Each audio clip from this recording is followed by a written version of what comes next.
Hello and welcome to a Buc'n across the Buc'n pond. You're with me, Coach Slick, on this Saturday, and the Buccaneers have fallen to the Pittsburgh Steelers, 20-18, and it is not the best for us right now. We should have some guests coming in. If not, no worries. As always, we always go. And remember, guys, hit that like button, strip the subscribe button, and sack that notification button, and try to intercept me in the comments.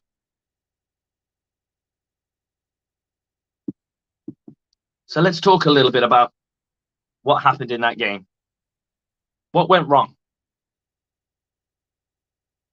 Play calling was abysmal from an offensive standpoint.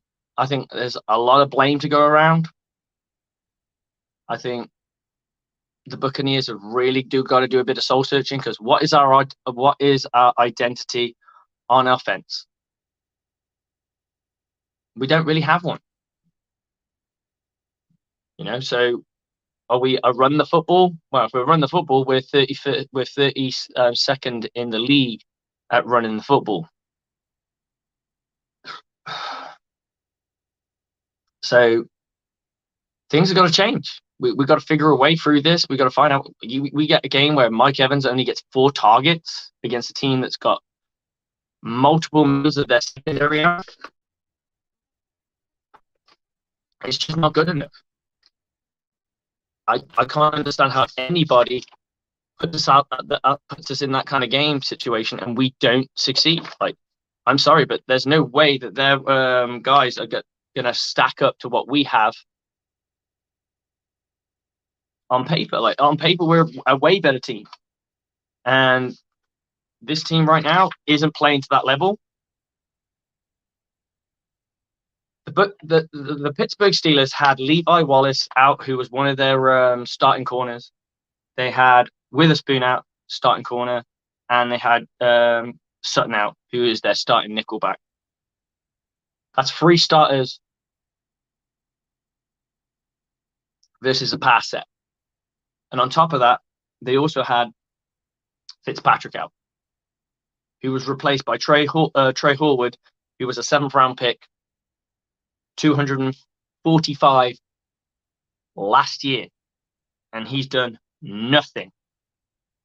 He's not a starting level player, yet he ends up looking elite against our wide receiving core that has got Chris Godwin, Russell Gage, I don't know if Brashard Perriman's suited, Mike Evans.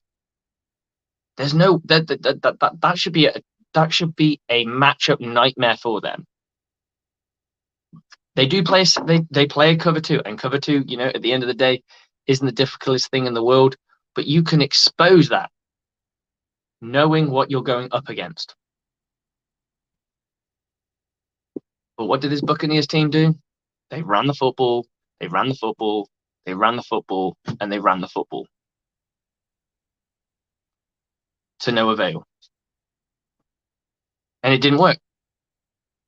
They ran the football against a team who's they're not really missing anything from their front. They're missing a pass rusher.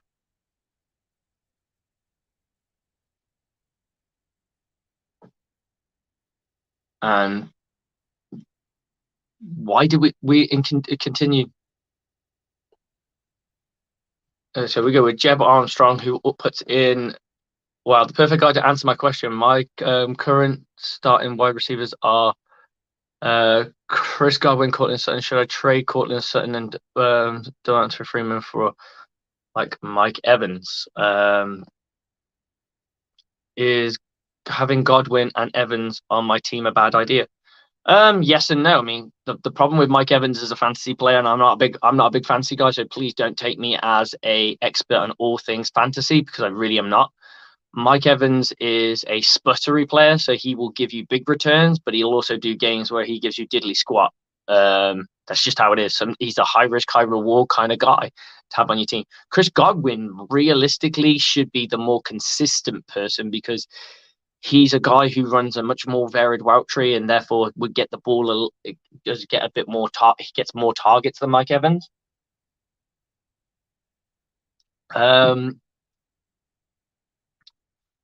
I'm not. I mean, Cortland Sutton for Cortland Sutton's not doing a lot anymore.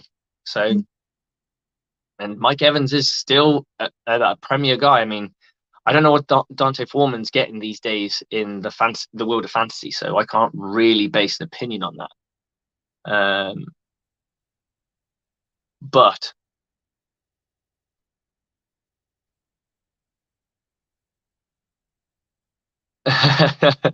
I could give you that story. I could give you that story. So basically, my wife and I got married, and we decided that we wanted to go to Orlando for a honeymoon, and then from going to Orlando, I wanted to see a ball game.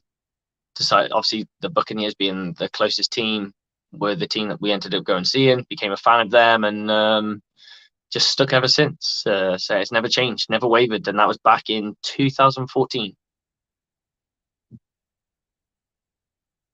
Then started playing American football, and then from playing American football, started coaching American football.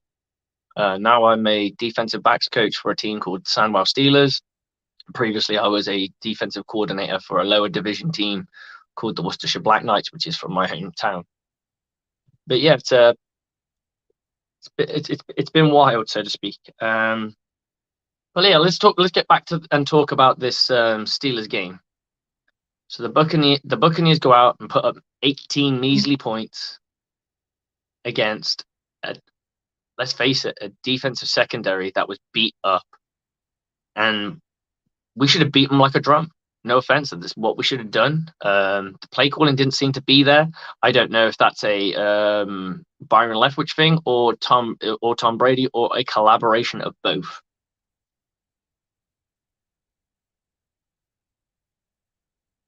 No worries, man. Much appreciated, and thanks for the comments, Jeb. It's pretty cool of you. So yeah, please comment, like, and subscribe.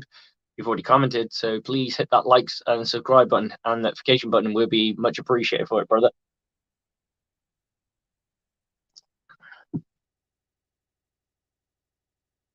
So we put up these measly points, and then what happens? The Buccaneers have an opportunity to go back and try have one last crack at it, but the Buccaneers defense has to stop that Steelers team, which, let's face it, is put up 20 points. It's not like it's special. They had their moments.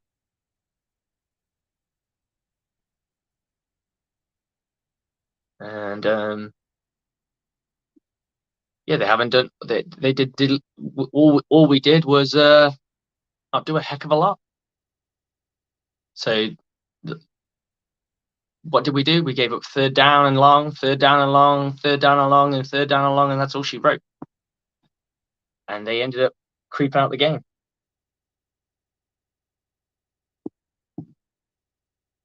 God knows how. Did they deserve the win? Yeah, they outplayed us.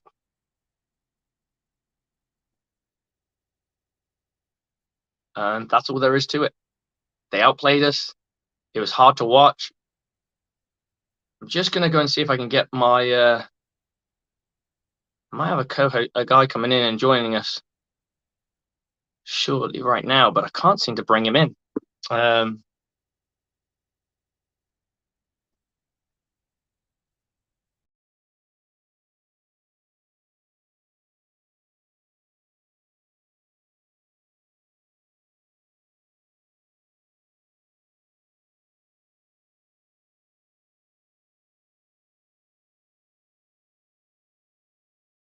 Not sure what happened there. That was a bit wild. Let's see what we got. Here we go. We're bringing him in. Buff Curry himself, Mr. AJ Turner. How's it going, brother? How's it going?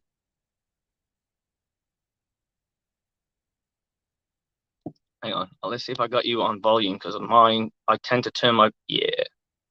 I can't hear you, brother.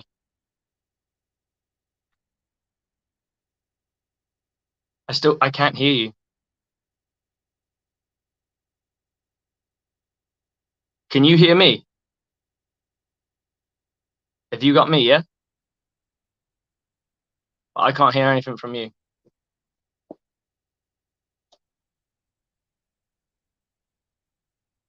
Try logging in and logging back out. Log out and log back in. Try and get it. Try and get out and get in.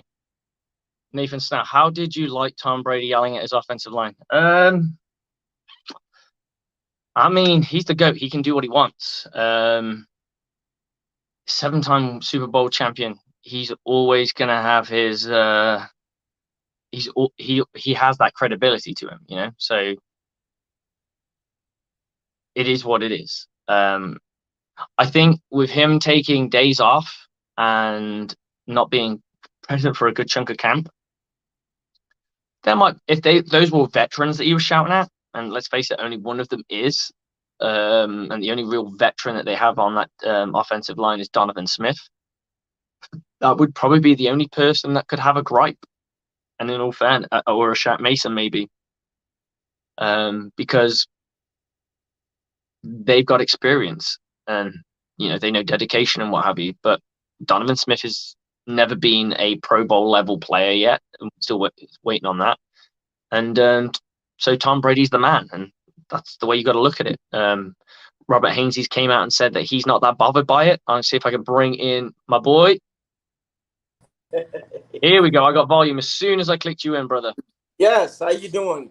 I'm doing good, man. I'm doing good. I got a mojito on the go, so it's always good. Yeah, I'm out here on the West Coast, so in San Francisco. So shout out to everybody, out to all the Bucs fans on the West. Oh yeah. So I'll give you this question then. Yes. How did you like Tom Brady shouting at his offensive line? Tom Brady's offensive line is fine. Are they perfect? No, but you have Hainsey and Gedeke.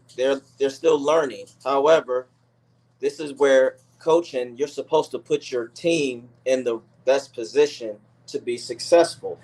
That I don't understand where people cannot correlate that. Your coaching staff is a part of your team.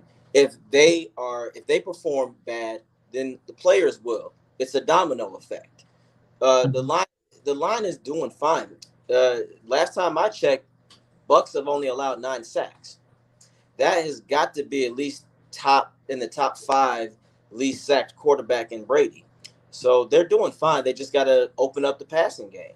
The line is doing fine, and then I think if they get the passing game going, it'll give the line confidence to do better in the run game. Absolutely. I mean, the thing is, a lot of people giving Luke Gedeke a hard time. They got to remember that he came from the MAC. Not everyone's going to be an Ali Marpet the moment they join a team. Yeah, there are players that take 2 to 3 years. Well, let's go with Alex Kappa. He did not start his first year, and this guy was not meant to start this year. He was thrown into the starting lineup, just like Hainsey. So there is a lot of growing pain that they're going to have, and he's going to get singled out because, let's face it, he is the weak link on the island, and that's no slight to him because he's a professional football player. But at the same time, he's just got drafted from the MAC, and now he's going up against Cam Haywards. He's going to go up against big guys who are going to try and boss him around because if you're an defensive coordinator, you're not going to go, oh, well, we'll leave this poor kid who's just learning his trade. No, you're going to go, we're going to embarrass you. You're going to be our key to our success. So right.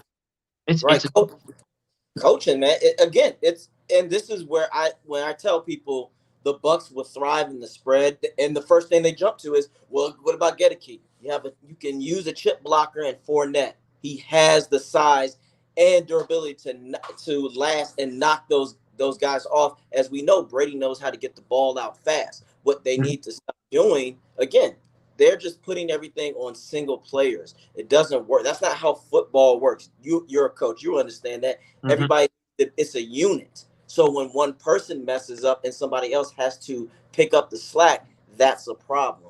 I just think a lot of people think that they correlate the NFL to the NBA. It's not like that. One person in the NBA can make a big difference and change the entire thing. No, not for the NFL. We have to work together. And coaches are not doing that. As you just said, if you know he's getting beat, why the hell are you not helping him? Exactly. I mean, you want to put like Robert. The problem is he's in a bit of an isolated position because he's got Donovan Smith, who, let's face it, isn't the greatest left tackle in football. He's I would say, average to maybe above average left tackle. he can do his job. He can do his job, and he's thrived since Brady's come across because of Brady's speed of Mm-hmm. being able to process and get that ball out. So he's helped him in that regard.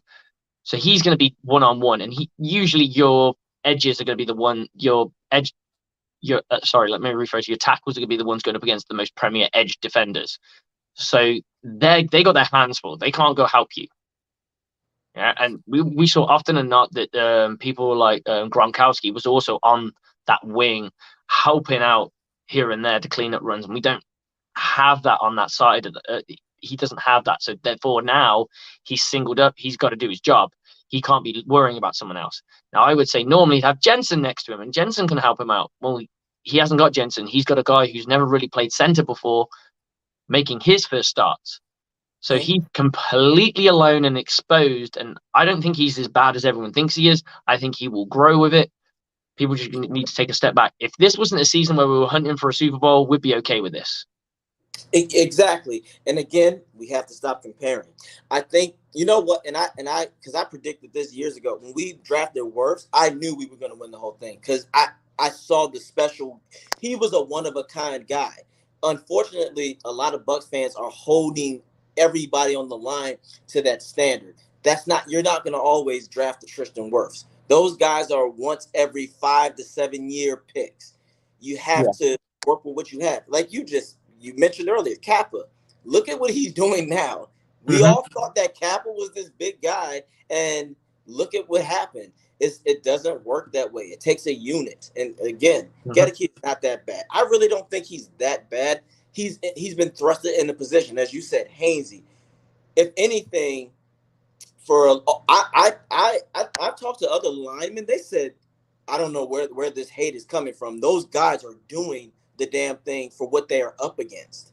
Mm-hmm. And, it's just we people who don't know the game. You have to really study it. Study each position. That's what I've done. You have to study each position and know the level of difficulty. Because if you don't, then of course, if they look bad, if they get blown up, you're gonna think, oh, he's just terrible. No, Mm-hmm. he's doing the best that he can.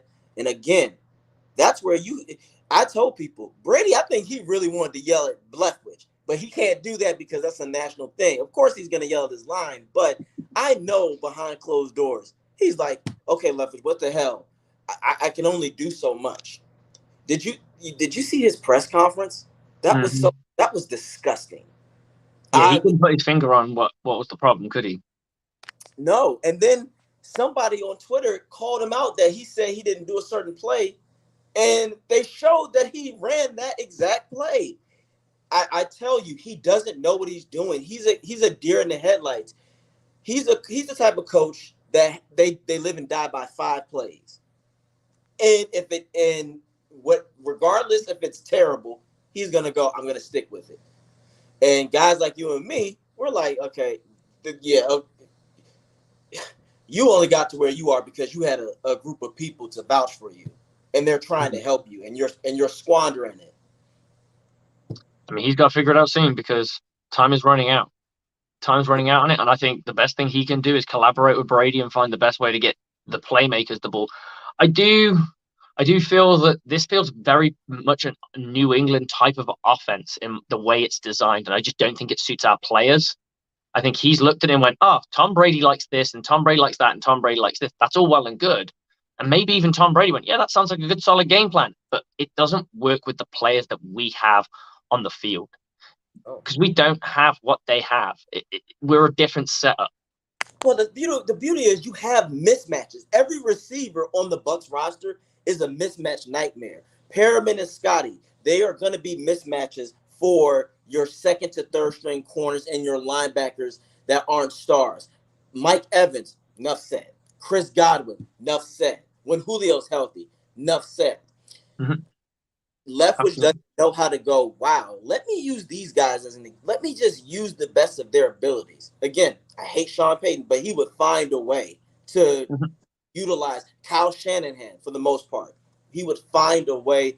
This is why Leftwich, like you said, for him, he plays it safe, but it's the adjustment that I have a problem with. When are you going to adjust? If the corners want to play again 5 yards off, or 5 to 6 yards off of Evans, you do a slant, or you throw it to him right then and there, and good luck to that corner trying to take him down.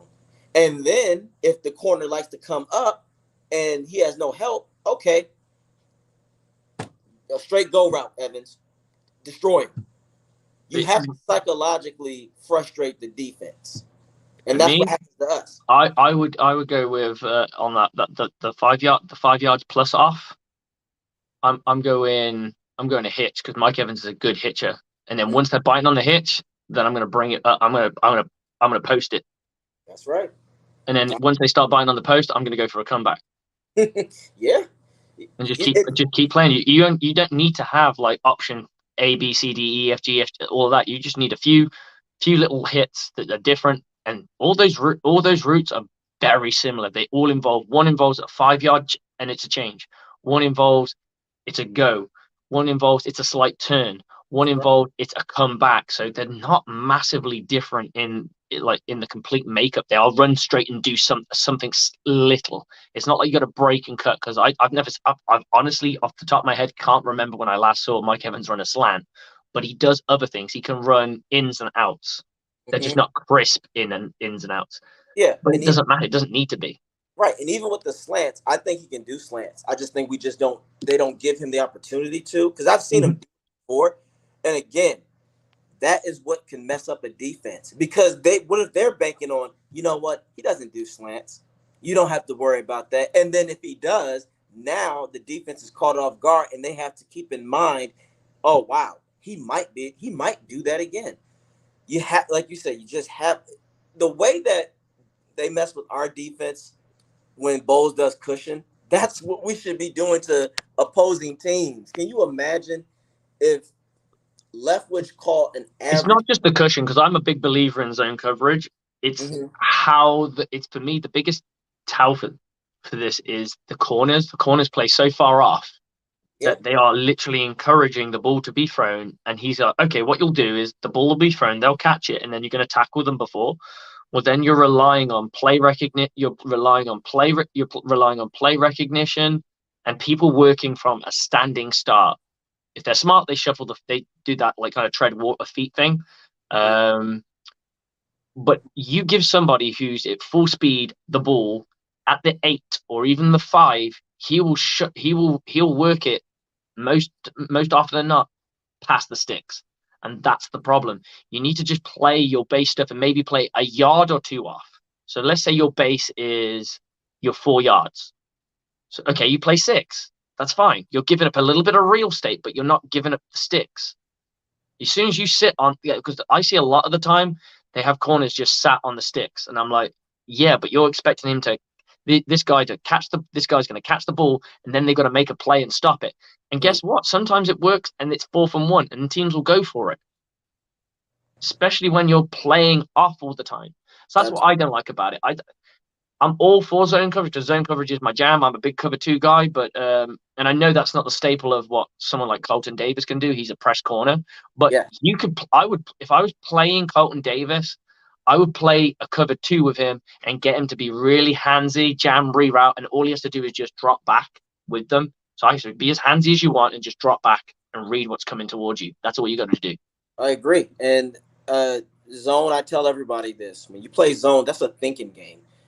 That a corner position is very hard. You have to anticipate and know, because one wrong mistake, it's over.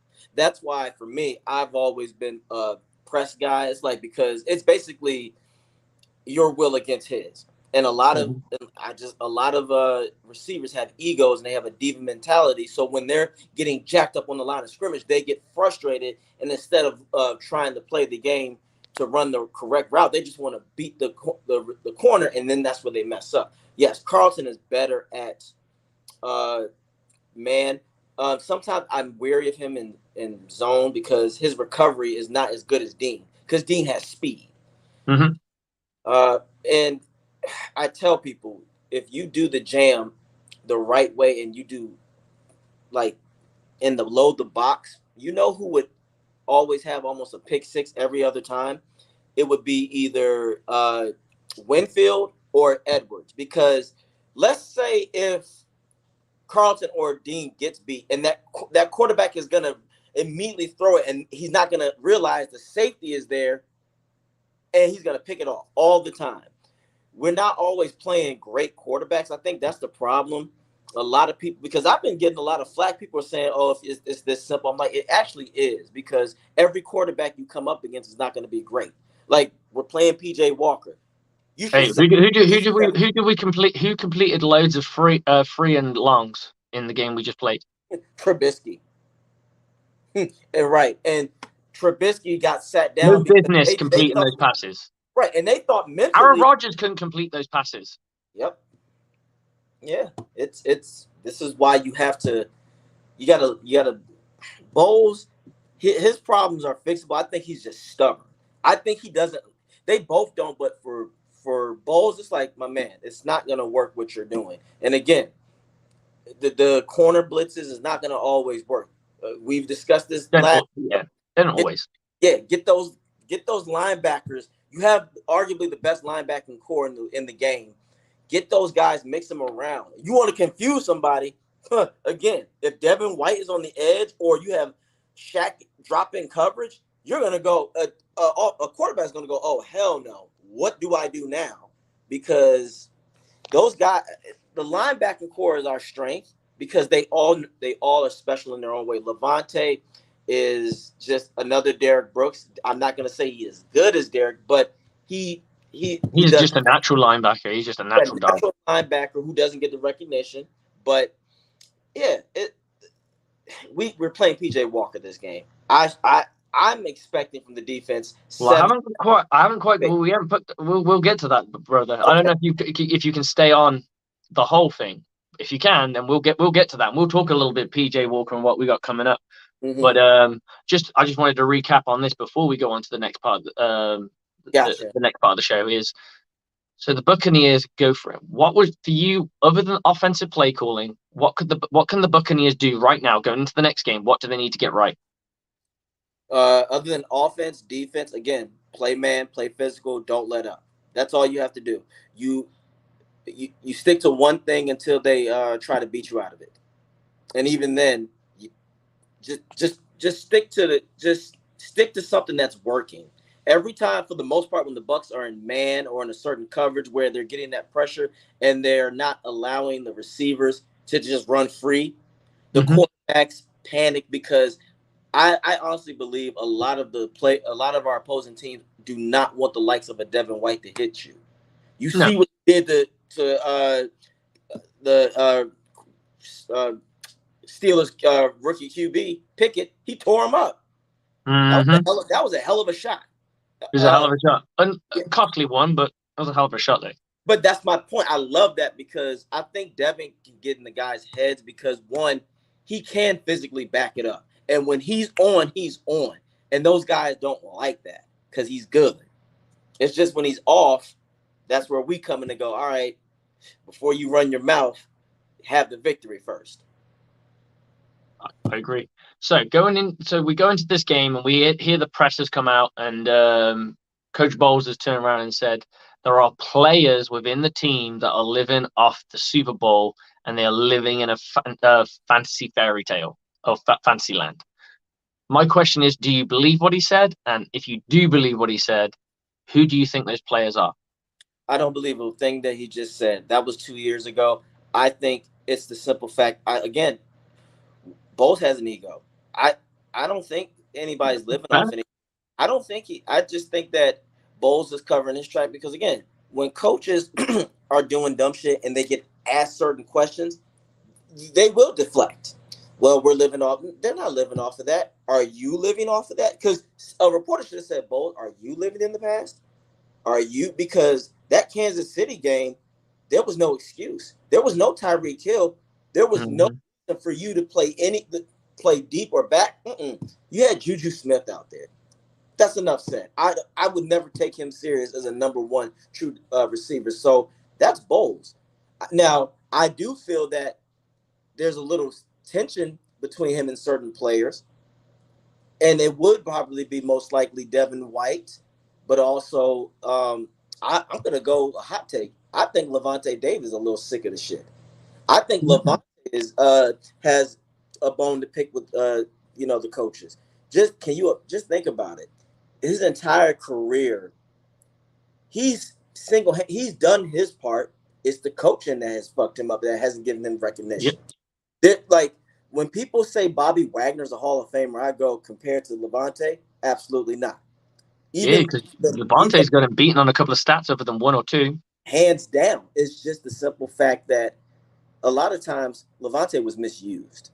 And I don't think he wants to be misused anymore. I think he wants to go out on top. Hmm. I know that for a certain. So I think Levante is getting pissed at these coaches that have been saying, "What the hell are y'all doing?" I will tell you one thing about Levante David. I'm seeing a lot more emotion from him on sidelines and stuff. And one of the things I wanted to go, if there were players living off the fancy football, the fancy fairyland thing, it's the same kind of thing what you just said of players who would be disgruntled because to him it might to Bowles it might look like they're living in the past. To them it might be it's a case of now we're just sick of your shit, that kind of thing. Yeah, Right. it's all perception, isn't it? So I would agree it's probably Devon White, and I generally can't I can't think of anyone on offense. I really can't think of anyone on offense because Mike Evans is just I will do my job and I'll do my job and I'll do my job. Mike Evans is a Um, guy. Mike Evans is Rondé Barber at wide receiver. He just does his job and he leads by action. But yes, oh God, yeah, no. Bowles knows he can't say shit to the offense because that's his boys' team, Arians. Arians is Mhm. probably sitting there like behind closed doors, like, all right, Bowles, you gotta get your shit together. I'm giving you an opportunity to make something of yourself. What are you doing? I mean, he's got the golden egg right now. Like, not many people would inherit a team that has two Pro Bowl receivers, Mm-hmm. maybe a little bit of a washed wide receiver, a guy who's on the up and up in Russell Gage. Tight end crew isn't particularly great. Mm-hmm. Offensive line, when it was healthy, is one of the best in football. It is arguably a top a top 10 to top 5 in Yeah. that conversation. So your offense is and your running back. I've never seen Fournette as a like a complete and utter bow cow superstar because I don't think you need those anymore in the NFL. Because I think you need to have a solid number two because running backs get injured a dime a dozen. So there's no point in just going, oh, we got this absolutely elite Christian McCaffrey or whoever. As soon as they're gone, you see these teams and they just shrink into nothing because they are so reliant. And they're usually teams that don't have quarterbacks, in all fairness. They are so reliant on that player and you got to remember, those players get in harm's way. I mean, you're going to get beat up. Not everyone can take it. And it's like, that's football. That's the way it works. But that's why I think they've evolved away from a run centric game and going to the quarterback game. And then with all these quarterback rules of what you can't do and what you can and can't do to them, Yeah. it strengthens their position and going, okay, well, we're just going to be quarterback centric. So you may as well just have a two-headed monster that isn't really a monster, or let's go a two-headed bulldog instead of a monster. You got a dragon, but it's a baby dragon. It doesn't need to be. It has moments when it's great. It doesn't need to be great all the time, and that's what they've got in Leonard Fournette. It feels like they're trying to juice him, and I'm worried that they're going to overwork him because right now he's got a ridiculous amount of carries, not a lot of production out of it, and on top of that, he is the leading leader in receptions for this football team. That's A awful. freaking running back. Yeah, it's awful. They're trying to make him white back in New England, and that's not. Yeah, but Again, mm-hmm. I agree. Again, this is where coaching. I'm holding them accountable. We said, where the hell is Keyshawn Vaughn? Or if you're gonna I want to see more Keyshawn Vaughn. all this hype and Rashad White, I want to see it. Okay, if he is so good and him and Brady got this repertoire, bring that shit on the field. I don't care about it in the conferences where, yeah, they're doing this, and I don't care that they may play Fortnite together, or they're going to be going down Ybor City sometimes. I want to know what it's going to be like on the field with Rashad because I've only seen glimpses. I need to see more. Mm-hmm. And again, we want playoff Lenny for the playoffs. Yeah, Why? we don't want him burnt out before, for sure. Yes, we don't, because let's be real. If he goes out, that sets the offense back. Oh, Furthermore, for sure. why I am a firm believer of the spread. And it's so funny, Slick. When I put these plays out on Twitter, these certain routes, what I would do, and I'm trying to help left with y'all, because we Buck fans. And as a coach, it's like, hey, look, man, I got something for you. Now, people have chastised and criticized and laughed, but you know what I ask? Can you stop that though? Can you stop that? And when they say, well, if this scheme, I said, I didn't ask you about the scheme. What player can act on that scheme? Hmm. How many defenses out there can hang with Perriman and Scotty Miller and crossing routes? Not many. Here's my thing. In fact, we went and I've got a good one for crossing rounds actually.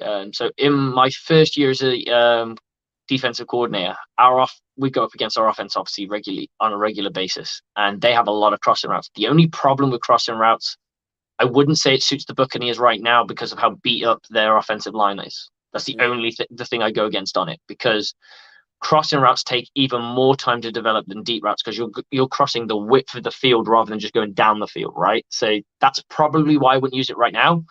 But they're hard to defend, especially against man coverage. Zone coverage, they're confusing because it relies on really good communication. Yes.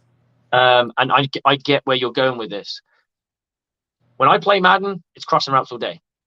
It's all I do is crossing routes because it's a guarantee. I'm guaranteed that three crosses. They call it three verticals, but they're not vertical. They're three crosses, but in different variations. Yeah, and then you got the tight end going underneath. It's like I'm guaranteeing 5 yards minimum.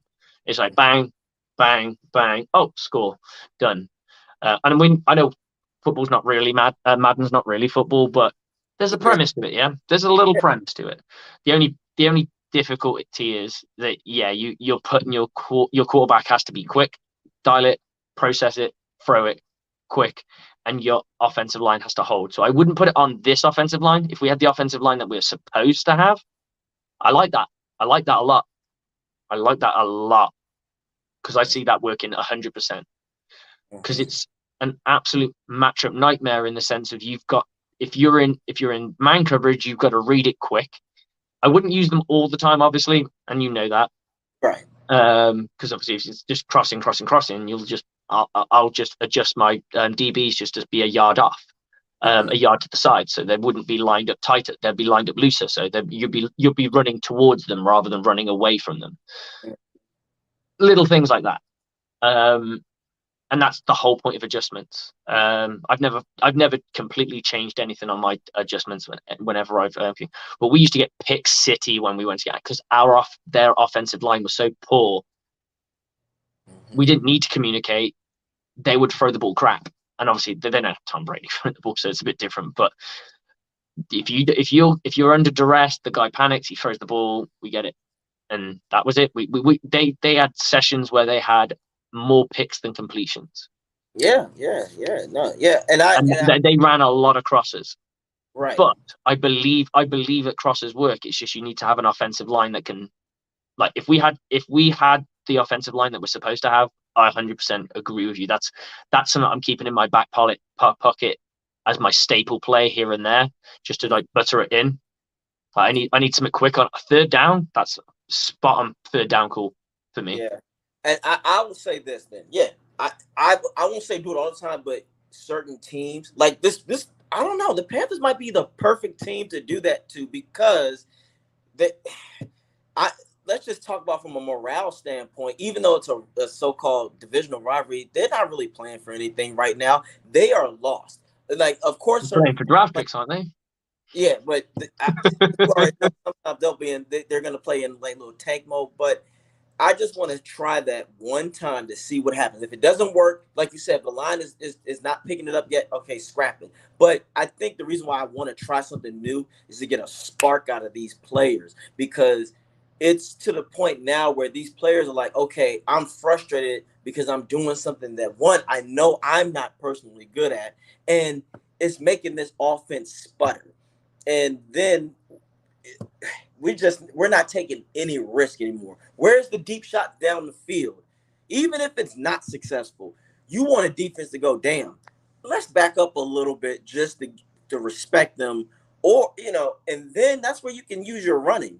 You can I've told people, I will kill somebody in the HB draw if I use a spread, because now I know you're fearing for me to kill you in the past. So now you can say, all right, Fournette, do your thing. And I Run. think Rashad White would really work in a spread because of his Yeah. speed. Yes. That's what I'm saying. Can you? And he can block. He can Yeah. block. He's not Fournette yet, but he does just enough. I would, man, or get a screen going to him. We don't do those screens anymore like we're supposed to. No, there's wide receiver screens. Chris Godwin used to be great at them. Yeah, but he's still. I think he's still shaky. They're still trying to work him back in, and as they should, take precaution, but do something even on play actions. Let's get a play action in there. You got to put different players in there to confuse them, because sometimes on the play action, get Scotty on the outside and see what happens. Even and then have Mike Evans run a under route, because somebody's gonna bite somewhere. Somebody Of is course they gonna are. they're gonna bite. As you said, you got to get creative. This is an offense where you're supposed to be having fun. You should Oh, be like, for sure. And I would say going up against this defense that we're going up against, this is a defense that you want to have fun against. So this is exactly the same thing that we were talking about last week, that what we're expecting against. I mean, I did a video where I was like, Tom Brady when he sees that four DBs are out versus the Bucs, and it was just him throwing touchdowns to everyone. I was like, and then someone said that this didn't age well. I was like, you're absolutely right. It did not fucking age well at all. But that's what should have happened. it That's should what have. should have happened. Mike Evans should have at least had two touchdowns. Chris Godwin should have had his first, and we should have had to send a little bit more out of the rest of it. And it's disappointing that we keep stalling in the red, not just the red zone, but we stall when we get there. It's almost like we've got the ability to get in their half. We just don't have the ability to finish, and that's what we need. We need that clinical error. And I always wonder, and obviously there's every school of thought that goes through my head at the moment.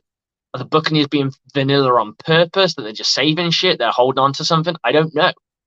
And like I said to you earlier, I think this Buccaneers offense looks very New England-esque. I just don't think it suits the Buccaneers players. And I'm just wondering if Byron Leftwich is maybe buying in too much of what he thinks Tom likes. And Tom is probably quite happy to run whatever he wants. Yeah, I just want to see. I want to see if Byron Leftwich wants to make the next step of becoming a head coach or even a future offensive coordinator. Because if he has a disaster season, you can't have a disaster season with Mike Evans, Chris Godwin. I'm not going to go with Julio Jones because he's been injured a lot. So we'll go with Leonard Fournette, with a guy like Rashad White, with yeah, Russell Gage. You can't defend that and say, "Oh, I'm an I'm a solid offensive coordinator in the National Football League," because you've just got the GOAT, a guy who potentially should, and I say should because I never say a guy is until I believe he hasn't arrived at that level yet. In Mike Evans as being a future Hall of Famer. I'm not sure about Chris Godwin. He's got too many up and down years, but he will be remembered as a very, very solid, very good wide receiver yeah. for his career, and that's a fact. Unless he takes off and goes like mesmerizing, I just Yeah. don't see it happening because you have to have a good start of your career too. Right. And I just don't see that. But it doesn't matter. You got Russell Gage who can play the slot well. Uh-huh. They have a magnitude of weapons. They have an elite quarterback. Yeah, the line's beat up. That's the only thing you can honestly turn around and say the line's beat up. But they're not playing terrible, terrible, terrible. No, they're not, and you're not helping either. Again, when you said Mike Evans, they're killing him. That this is why I sometimes miss the Winston era. He had his moments, but look at Evans' numbers when Winston had him. Mm-hmm. Wasn't it one season where he had 1,500 yards? I think that was 2016 or 17. But the man got it done, and they're underusing this guy, and he's a winner. You can see. I think Mike Evans has been underused since Brady's got there. Yes, and I agree, and that's why I want to open it up. It's like this. I love how we always fall for this. You know, Stephon Diggs is getting the ball. You got to stop it. You know, Cooper Kupp is getting the ball. You got to stop it. You know, all the elite receivers are going to get it. And this is where Leftwich loses me. He puts more faith into a defensive team than his own players. And that's why I feel like eventually the players are going to be like, well, damn, Leftwich, do you respect me or do you respect them? Why are you so scared of them? we should always have a mindset where when you go against that team, is what I call the Rick James treatment. Fuck your couch. You should be a fuck your couch, fuck your team, fuck your squad. You know, of course you're gonna be PC when they're a very good team and they're physical, but in the locker room, kick their ass. Like They don't have a candle to us. They ain't nothing. Every they, single one of you can kick their ass and twice on Sunday. yes, you see when Brady beat the Saints in the playoffs, he shook Breeze's hand, hugged the kids, but then in the locker Played room, that. I said, I got that motherfucker. That's what I'm talking about. I love that shit. I think the Bucs sometimes they're worried about their image. You got to say the hell with that. As long as you stack W's and get Super Bowls, no one's going to care about that. That's Nope. why the Chiefs are the way they are. A lot of people they can be very cocky, but they get shit done. So that's They why get they. shit done. They do. They do. So let's finish it off with before we go into the preview of the next game. We talked about the fantasy land. Are the Buccaneers is the Buccaneers defense defunct of an aggressive leader that holds people in check, like a JPP who would be quite happy to tell a guy he's not doing his job, Hell yeah, or we need it. like a Ndamukong Suh, because we know we got leaders, but they're different types of leaders. You know, Yeah. I still haven't seen enough of Vita Vea as a leader yet. I don't think he's leading yet. He's got the C on his chest, and it's the first time he's got it, and kudos to him. But I haven't seen him do anything to really push this defensive line, this defensive front. Mm-hmm. We know that. I mean, I don't want to be harsh, but the captaincy for Levante David, it's more like do as I do. It's not like he's not. I'm not saying he's not a hype guy or he's telling people off, or I'm sure he Right. talks to people. I'm not saying that he just does his job and just sits there completely silent. I'm just saying there's more animated people out there than himself. Mm-hmm. Then Yeah. you've got Devin White, who's a hype guy. He's energy. That's all he does is he projects energy. He's all like, let's go get it, let's go get it. But you don't have a guy go pulling up the guys who are making the mistakes or who are in the wrong position, going, dude, you done fucked up. Yeah, no, we don't, and I think I feel like either Levante he might feel like he has to turn into that, but yes, Yeah, I think there was a situation I think a few years ago where JPP got into it with a player and was talking about him because he was talking about extracurricular activities off the field. You need a guy that can get there, will get in your ass. This is why I love players like Brady and JPP. They talk about nothing but football, but you know why? They get results. If you're on the sideline and you are talking about anything other than this game, I'm gonna look at you and be like, "We got a game, y'all. I don't care if we up 60-0 and it's the first quarter. The game is not over until it hits 4 zeros." Yes. You mean you can't concentrate for 3 hours? That's it. Yeah. Right. That's all you got to do. So you got the rest of the week. Okay, you got every in between practices. You got all that time. It's a lot of time involved. That's right. So we need that. I do think that they need to. I think they need to have more accountability towards each other to go, you know what? I fucked that up. Let me. I'll tell you what. One of the things that I think you hit there where you're talking about a player talking about extracurriculars. I remember the Buccaneers got I think it was a turnover, and it was Gerald McCoy was dancing around. We were down by a shit ton of points. Yes. Shit ton of points. And he goes absolutely nuts at him. He's like, dude, you're the fucking leader of this team, and you're dancing like it's like you've won the fucking Super Bowl. We're down by 20. Like, seriously. Yes. That's why for me, a lot of fans love McCoy. I enjoyed him here, but that fire he needed to have, and I guess I understand. He's different. I don't want to be that person who says that all players should be rah rah and beat heads and what have you. But there comes in a time and place. I get I get what he's trying to achieve. I just don't like it because at the same time, you remember there are people watching you and seeing you dancing around the fool when we're losing. People paid their hard-earned money, and some people were paying. I'll go out on a limb here. They're paying $100 to a couple of $100 to go and watch you play, and it feels like you don't care. Like, you probably do care. Like, in your heart of hearts, you probably do care, but you're projecting something that's different. Yeah. Like, if I see guys giggling and laughing and joking, I'd be like, I would question how much they want it.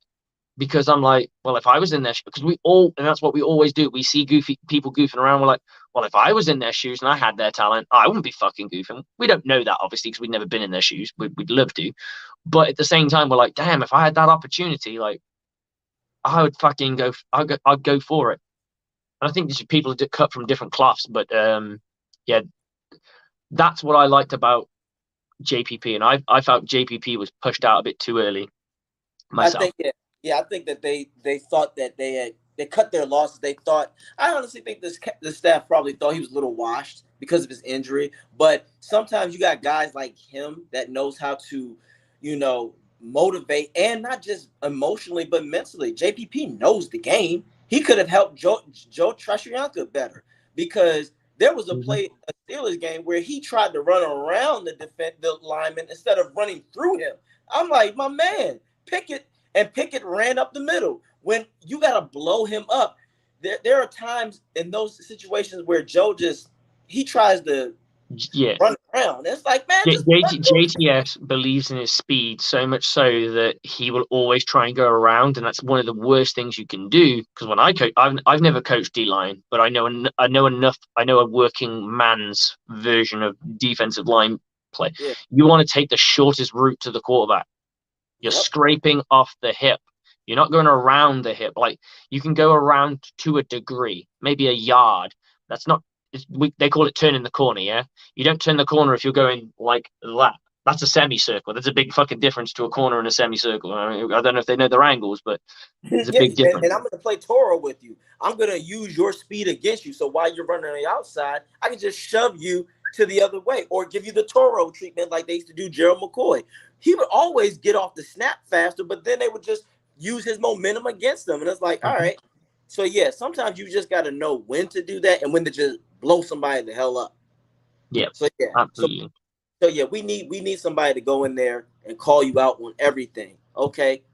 Yeah, save that bullshit about well, I'm about to go meet up with these ladies later on, or I'm about to do this and that. Yeah. Do that shit on your off day. Don't talk about that here. I want to hear you talking about how did I miss that tackle, or what can How I can do? we get better? That? What do we need How to do do? I Who get do we better? need in the play? What play call works best? Yes, there's a reason why Brady has Why seven am wins. I getting beat? Right. What's going wrong? Yes, and there's a and it answered these guys' problems because when certain players argue about they're not getting the recognition or pay, well, if they see you like you said dancing like a jackass, they know that you're not taking the game serious. It Why would I? feels like it, even if they are probably taking it, they're just having a bit of fun, like they're letting off steam. It Yeah, feels like it from the eyeball on the ground. You see two guys. If you go and watch a rock concert and before as they're playing, they have an intermission for a couple of seconds, and you see the guy just chatting to women and what have you, and they're like the rest of the teams. You can see the rest of the band is warming back up. You're gonna count. You're gonna think, what this motherfucker doing? Like right, I paid some money to go and see you play, so you better go and play that solo. And he's just chatting some girls, getting ready for what he's going to hook up with later. You're gonna be pissed right. off. Yeah, because you're paying your hard-earned money. I think the thing is, we just want you to be professional. We're not saying you got to be perfect. Be professional. Absolutely. It's like work. It's like being if you work in a call center and you're trying to do something for a customer and they can hear you literally having an entire conversation with other people and they're asking you to do something that's time of the essence, they're gonna be like, well, damn, Yeah. we're, talk about service because that's what you're as a player you're providing service. I put a good one on this because I'm currently going for a remortgage. So if I was going for my remortgage and I'm talking to the guy and he's telling me all the documents he needs, and then I can hear him talk to somebody else while I'm telling him what I've got him, I don't feel like he has my best interest at heart. Right. That's All right. right, and his job is to make sure that my mortgage goes through and it's all signed, sealed, and delivered. Now that didn't happen, but it could have happened. That's You know, right. That's lack of right. professionalism. And That, if that player, like a Jerome McCoy or what have you, was ringing up about his insurance because he got burgled or what have you, and they're like, yeah, tell me what was burgled, Mr. McCoy, and he's like, well, I lost this, and they're like, so Susan, when you go for lunch, you want to go to Publix? You'd be pissed off. yes, you would feel disrespected. You would feel Exactly. It's the same kind of vibe. I'm just going to go for a couple of comments, man, and we'll get back to it. sure, sure. How did you like it when Cameron Brate got injured and Brady was seen warming up passes? Warning up passes, douchebag teammate. Okay. Do you want to hit on this one, man? I'm just, I'm gonna just say it real loud and clear. You guys need to leave Brady the hell alone. The man, you're holding him to an unrealistic, godlike uh, expectations. He is human. The man is just like, guys, just leave the man alone. It's not that deep. Like, everybody is not gonna be. I just don't get where they're putting him at this level where no quarterback in the history of the NFL has done it on their own. That's why I have my issues with Shannon, because the way he complains about him, Yeah, and I watched some recent stuff about him, and it's like he's saying he's playing his worst football. I'm like, not. but He has he's not great. Don't get me wrong, but I would say Tom Brady's passing is around about middle of the pack. yeah, That's not bad. It's no, bad for the goat for sure, right, but that's not bad football. To turn around and saying he's playing straight up trash is complete for what the dollar that the Buccaneers are paying him. They're probably paying quite wow. You turn yeah, around to somebody and say, "We got you a quarterback. We're at week six, and we're not talking wins or losses. Just take the wins and losses up. He's got 8 touchdowns one and interception. 1 interception, and he's about eighth in passing yards. The Oh Buccaneers were bitten their hands off yeah, well to get hold of that. and it's funny you mentioned that because you know who they really love kissing his ass when he has these kind of results. Aaron Rodgers.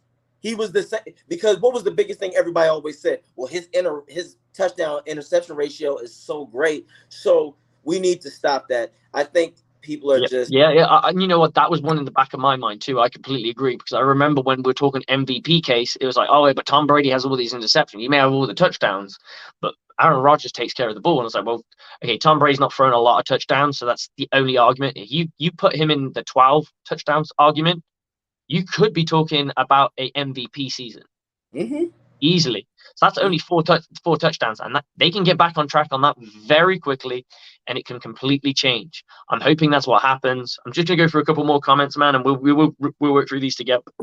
cool. Which of these trades is better?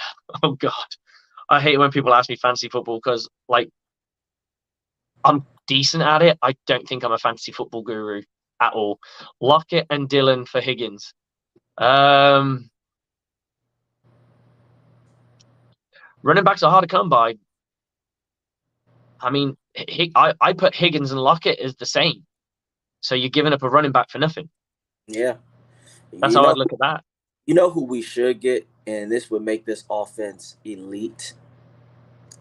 Isn't there a rumor that Gasicki is on the trade? Yes, there's a rumor. Oh my God! Can you imagine Gasicki in this lineup? This would be nice. Have and you're talking about having fun. You could put Evans and Gasicki on the outside. You oh my! If we got Gasicki, no, just Yeah. think about that. Who is you have to double one or the other, and Hmm. especially in the red zone, pick your poison. Gasicki would because he But can that's do the it. thing that the Buccaneers are missing. You just said the words that the defense has always had that mindset. It's like if you run it, we're going to stop it. If you pass it, we're probably going to pick it. Pick your poison. That's Devin White's already said that like a million times. We don't have that attitude on offense. There's No, not a pick your poison offense. Do you know what the poison is? All you need to do is stop Leonard Fournette. right? That's the poison. You stop Leonard Fournette, you win the game because that's the only person who's getting the ball right now. Yeah, Like my entire game plan is based on if I'm playing against the Bucs, my entire game plan, other than they show me otherwise, is stop Leonard Fournette. and load the box or yeah. Or just have that linebacker on the edge who just only bites into the run when he knows it's run. Mm-hmm. So once that guy crosses the line of scrimmage, you know he hasn't got the ball. Then you can start playing that. You watch him bounce out. And He show bounces cover out, you three. go with him. This, I mean, look, we can all talk a perfect game. I know I can because I've said this every time I've done a team meeting. So my first 2 team meetings, I always say this is my leader, my starter. This is how I start everyone. The defense that we're going to run, you'll go and look at it. That defense has won a championship up and down the country, up and down the USA, but it's also had a losing season. And everyone looks at me like, because I'm giving some honesty. I was like, because it's not about the scheme. It's about how it's coached. How it's coached, Right? man. They're a Yeah. cover free team with America's Fire Zone added to it with a couple of stunts will win a fucking championship. Yeah, It will absolutely. also be doomed to fail. Same scheme, same words, because you know what? Someone sees someone else's scheme and go, ooh, that's good. I can go and take the Buccaneers winning Super Bowl scheme and apply it to I don't know, high school football team or my football team. It does not mean I will win a Super Bowl or it does not mean I will win a championship. It's how it's coached and how the players understand it. So anyone who's thinking that, oh, we need to change this scheme or we need to change that, there are certain schemes that our players are better at. And this is what me and you've been alluding to in saying the Buccaneers are a better man team than they are a zone team. And that's an absolute fact, which is why if I were to play zone, I'm playing cover two, only because it still allows the corners to play heavy. And they don't have to worry because all they have to do is play the hands, hinge and sink. And if Right. there's no one releasing out the back or the number two receiver's not running an out route, then you just stay underneath the guy. So then you've got a guy on the top and a guy under the bum. That's just the way I roll. Yeah, and you can be blessed. You might get blessings because what if Vita comes out and disrupts it so bad, or one of the edge rushers? Under Yeah, Frimble. yeah, exactly. You have a chance. Yeah, I agree. That's Cover fact. three, I just don't think works for this team. Like it probably works it will work for other teams. I just don't think it works for this team because one of the things that makes this team so good is their ability to jam up a receiver. So you still keep that, but then they don't have to worry if they get beat. So, oh, I don't have to worry about getting beat deep anymore. Okay, well, I can play as handsy as I want, and all I have to do is stay underneath him while the safety will bracket over the top, and that means you hinge them together. Right. Well, why I said cover three wasn't. I was being sarcastic for Yeah, left. yeah, yeah. All you gotta do for left would just say, "Hey, coach, they're coming out with a cover three. This is the Leftwich. Fight of the Bumblebee, and that means run up the HB counter. That's him. Fight of the Bumblebee. We're going up the middle. We're going up the middle, guys. But coach, Evans is wide open. I don't care. HB counter. Establishing a run in that game was borderline stupid. It was borderline stupid. There was nothing wrong with their defensive front. Okay, they lost a pass rusher. Guess what? Pass rushers aren't always the best run defenses and defenders. And we know this because one of the greatest pass rushers of all time in Aaron Donald isn't a great run defender. He never has been. He's an okay run defender. So don't get me started on that because when people were saying he's Sap, I'm like, Sap can stop the run and the pass, but that's even Sap turned around and said, "Look, they're like, is the 99 better than you?" And he did say yes. He said yes, but he needs to figure out how to stop the run because that guy can't stop the run compared to how I could. Like he beats me in the pass rush. He said he dominates me in the pass rush, but he will never ever stuff the middle like I stuff the middle. He doesn't, and a lot of people don't realize do you remember the year they went to the Super Bowl and they lost? Why do you think San Francisco beat them? Exactly, because they ran it down their throats. And then a lot of people don't realize the first Super Bowl the Rams went to with Aaron Donald, who was next to him? Mm-hmm. Ndamukong Suh. And what does got no credit in that? Got no credit in that defense. Yeah, and Ndamukong Suh is known for he can kill the run. So I agree with you. I agree with you. It's just don't get me started on that. I'm gonna leave that alone. We're gonna save that for another day. But Sap and Dom, like, don't disrespect Sap like that. Here we go, brother. So inactive list: Hicks, Jones, Brait, and Sean Murphy-Bunting. Mm-hmm. And then we just got the added bonus of Colton Davis, which means that Zion McCullum will be making his first start. The only good thing about this is they don't have a viable number 2 wide receiver, so I'm not as stressed from that perspective. That does not mean there's no stress because obviously we know what our defense gave up with both Jamal Dean and Colton Davis on the field. So that doesn't mean anything. Hopefully it doesn't become a problem. Yeah. Mike Edwards comes back. He went full participation. Full participation is listed as questionable. Shaq Mason went full, limited, questionable. Logan Hall is ready to go with a limited, full participation. He's ready to rock and roll. So, what's your biggest worry about that injury list? My biggest worry is that Bowles is going to put Ryan in the worst position. In my opinion, I start corners out playing man first and see how they do there. I don't want to put a guy in a zone yet if he doesn't mentally understand and anticipate receiving routes, because that's just a way for him to mentally get beat down. Because when you play zone and you don't know what you're doing, that's when I say it's death by a thousand cuts, because now you're going to overthink and eventually you're just going to get worn out. That's the only thing. But overall, I honestly, this defense should just play man. If Bowles, I just like Bowles, play man. For the love of God, play man. Call it a day. Yeah, and if you want to throw zone in here and there, but don't make it become a part of your play call package that you're constantly calling it.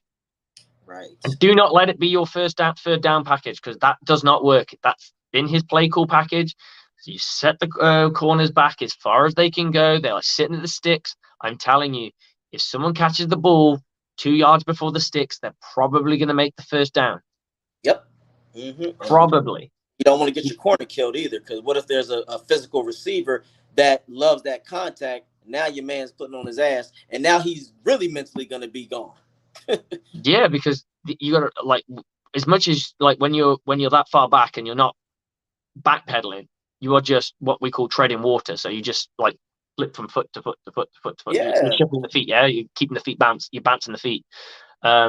You don't really have any real momentum. That person's just caught a ball as fast as they can catch it. Like, they're at full speed, catch it, slant or whatever, and you're coming down. You've got to come down and hit them hard. You're not got a running start. You are completely dead slow.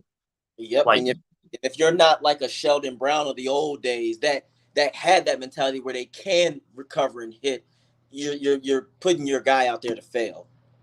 exactly. So that's why I've never personally liked it. That play call, I'd still play that. I'd still play at six. I'd play six. I don't even like going when I play called. I've never liked going any more than, I think once I went 10 and I hated it. It just felt dirty. I felt dirty. So I was like, oh, I feel like I'm asking for them to complete this. Sometimes I find prevent is, I'll let you catch it and I'm going to try and stop you. And you've got to be 100% sound in your tackling when you're doing that. If you're not 100% sound in your tackling, just play normal defense. That's right. Just play normal defense, and And that's we're missing tackles. yeah. And you have you. Well, the beauty is you have great safeties, and we know Edwards he has a knack for picking the ball off. Uh, when it comes to Winfield, a for-sure tackler. Yeah, yeah. His tackling is just so damn superb. He makes Reminds me of Levante David, but yes. smaller. It's just you're gonna get tackled with him. Yep. He defines that word safety, and I love it. He's got the thing I like about him. He's got the workman attitude of a Levante David, but the swagger of Devin White. Yeah, he might be the new hero. He might be the guy that come in there and say, And you know what? I was surprised he didn't get captain. Brutally honest. Like, I think he's a bit. I think the only thing is he's still quite young, and you can see he acts young. yes, And I think next year, maybe the year after, he would definitely be knocking on that door as a captain for sure. yeah, he's Because already he shows everything. He shows up in every category. He can blitz. He basically reminds me of Rondé Barber. yeah, But yeah, instead of playing corner, he's decided to play safety. yeah, He play, man. and then most of the time, let's face it, both of those guys play nickel a lot. So Yeah, same vibe. hey, look, I'm still impressed with Jason Light for getting him. He has picked up some gems. One thing, like he'll pick up a guy that knows. Yeah, so Yeah, I've never, other than that one draft, the Vernon Hargraves draft, which we yeah, don't talk about no more. But who is I did something recently because everyone was bitching about how bad he was. This is before we went to the Super Bowl. This is before we got Tom Brady. This is just after the 2019 season. So there was a lot of calls for his head. And I decided just to go through of how many guys that we've kept and how many guys we let go versus another team that's known for good draft, who was known for good drafting in the Seattle Seahawks, who had that a monumental draft of a lot of guys of that Legion of Boom. mm-hmm. And you compare from 2014 to 2019, the Buccaneers made more playmakers. They had more players still on their roster, still going. Yeah, So that just says to you that he knows what he's doing. he knows what he. I'm not. I'm not worried. Everyone will make a blunder. Hey, there's guys up and down the country telling you that this quarterback will be a superstar. And then 90% of them will be wrong. I yeah, and hate my personal pet peeve, Buff Curry, is I hate draft analysts. I hate it because they've never coached the game. They've never yeah, spent time with players. yeah. They've never coached out a fucking drill, but they can tell me how a quarterback or how a cornerback is supposed to move his hips. I like how he thinks. He likes cheese puffs, not the pop ones. I like him. Yeah, they just go off, but for the most part, I think it's that's regurgitated because I think you get one guy who knows his shit, who'll yeah, be like a former scout or a former such and such, and they will yeah, say these words like, "Oh, he's got fluid hip motion," da da da da, and I'll see a guy who I know that person's never coached a down of football, never coached a down of football, never coached a position, never coached nothing. He is just a fan of the game, like just sitting there watching the game, and he's mhm. there talking about the fluidness of his hips and how he does this, and I'm like, I'm not saying he doesn't see that, but I'm questioning it. Right, right. I'm I get questioning it because I think anybody. I'm going to be brutally honest here. I think anybody could, if you love your football and you watch enough football, you could make a case to be a draft analyst. And I'm sorry, draft analyst. I'm saying it out there. There's probably some of you that are genuinely very good at your jobs and you know your shit. There are a lot of you who talk a lot of crap. Yeah, it's like you just said the realest thing. And continue to talk your shit because that's real shit. Don't let these analysts and people out there tell you everything because the problem is I've asked people this. Well, so you just know more than the guys who actually are in it. I'm like, are you the best at your job? And then when I do that, when I ask those questions, that hits home. I'm like, well, wait a minute. Sometimes people just don't get the opportunities. Mm-hmm. You don't get and everybody who's in those positions aren't like you just said. They didn't get there because they earned it. They knew someone to help them get there. So no, what you said, Slick, is brilliant. There are a lot of people out there that I've heard, like you said, analysts, and I go, what the hell are you talking about? And then when it doesn't pan out, then they go, well, then they deflect. Well, I did say this, but I also said that. Like, nah, shut the hell up. Or You was they'll go to somewhere where they were right. So they'll go, oh, but I was right about this. It's a right. bit like that person who makes lots of bets and they lose. Like you turn around and go, oh, so what you betting for the NFL? And go, oh, this team will win, this team will win, this team will win, this team will win, and they get them all wrong. And you turn around, and go, dude, you got them all wrong. And you went, oh yeah, yeah, but in college, I cleaned up like You were easy. like, yeah, right. It's like, no, stick, don't deflect, don't straw man. You was wrong. I'm humble enough to know, and I have a phrase that I've always said, and it sticks with me to this day, and I'll always say it.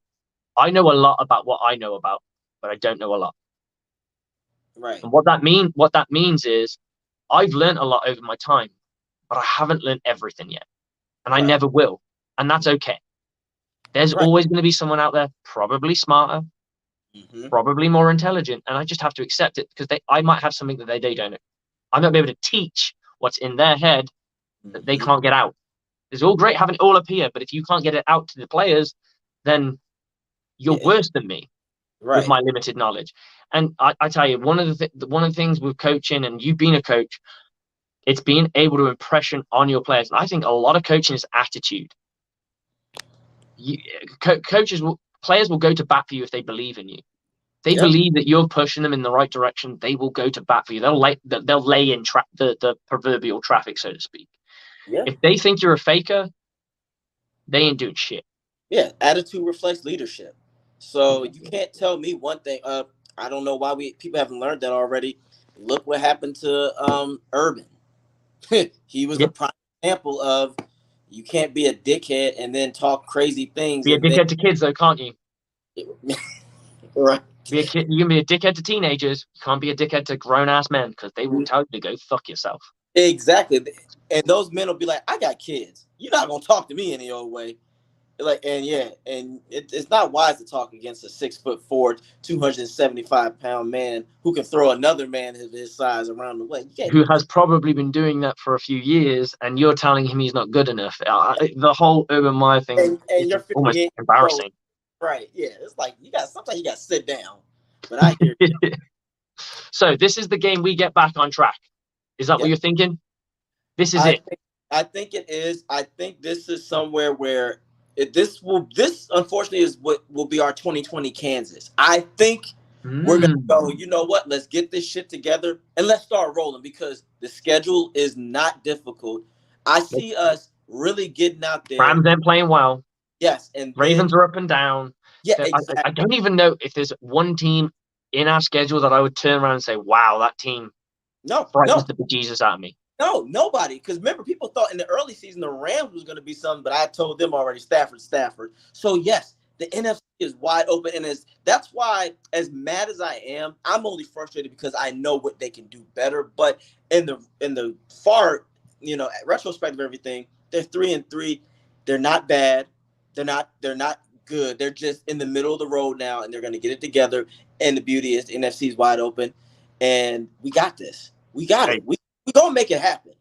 CMC's not there. Robbie Anderson's left. PJ Walker to start. You Yeah, couldn't ask for a Buccaneers. I mean, this has to be that 30-point plus game. It has to get be. a 40 burger. Get a 40 burger. You gotta get You've a got 40. to. You've You got gotta. to. We gotta Rule's do. gone. They Yes. might rally a little bit behind their head coach. And then, yeah, Byron Leftwich has to show now that he can play cool because he's under the hot seat. If you all of a sudden, I mean, if you're going to play that game where you're going to be vanilla because you're worried about going into the playoffs or whatever, you've now got people questioning your integrity as a football player. You can't go into an interview going, "Oh yeah, I just kept those in my back pocket." No, no, no, no, no. Now you've got to show it because you are going against a wounded animal. You need to bludgeon them to death and move the fuck on with it. Yes. Coach Bowles, win third down. That's all you need to do. Amen. Just when if it's 3rd and 14, get them off the field. I don't want to Yes, sir. see somebody picking up a 17-year-old pass. Otherwise, Nope, I'm gonna lose my nope, shit. nope. These guys really, like I said, you'll have some of the Panthers. They're playing. Some of those players will play for their jobs because they want to be employed. But then you got the rest of us that got contracts. Like, I ain't about to go out here. So I want a 40 burger. I want at least 38. And then for the defense, I don't want them to score any more than 6 points. PJ Walker, the last time we played him, we sacked him, I think, 3 times, and he got picked off once by us. Yes, sir. So, So my usual thing, as I always finish when we do our prediction, is you wake up in the morning, the next day after mm-hmm. the game's finished. Obviously, I'm hoping you're thinking it's a Bucs win. You pick up the paper. I know not many people. You pick up the proverbial paper. You open the thing. It's the sports page, and it says Buccaneers. What's the headline? What do you want it to say? Buccaneers dominated the Panthers. Offensively, defensively, or just No, dominated? overall, offense and defense, they came to play, dominate both sides of the ball. Mine, mine is. I'm opening it up, and I see Buccaneers are back. That's it. Buccaneers are back. Ooh, I like that. Buccaneers are So back. me and AJ do a little thing called the aftermath, which is something we started. It's going to be a little bit of debate show because me and him have some similarities, but we have some differences too, which is fun because we get to have a little debate with each other and we have some fun with each other. So AJ will be joining us. Mr. Buff Curry himself will be joining us I'm going to go, I think it's every Monday from 9:30, and we'll just be unloading. Anyone's welcome to come on, share their piece, share their truth, get it out there. Hopefully we're talking about a win and we're acting like spoiled children arguing about how this guy could have got more, which is a lovely argument to have rather than going, oh god, we need to figure shit out. But as always, mate, enjoyed having you on. Second time meeting you. Can't wait for the next one. We'll get this bitch going. That's right. Go Bucs. Go Bugs, baby. See you, man. See ya. So, guys, that was the end of Across the Buc'n Pond. Thank you for joining in with my bro host who joined in for a little bit. AJ Turnup, you can catch him on YouTube. He does a few funky videos. You can catch him there. And check out the Aftermath on Mondays, which is our new thing that we're doing, which is a overreaction show. Get your opinion out there. Come and chat. But before then, we got Buck Wild in about 15 to 20 minutes. Buck Wild will be jumping on, and that's our discussion show about what's coming up against our Tampa Bay Buccaneers versus the Carolina Panthers. As always, guys, stay true. We going for 2. Let's get 3.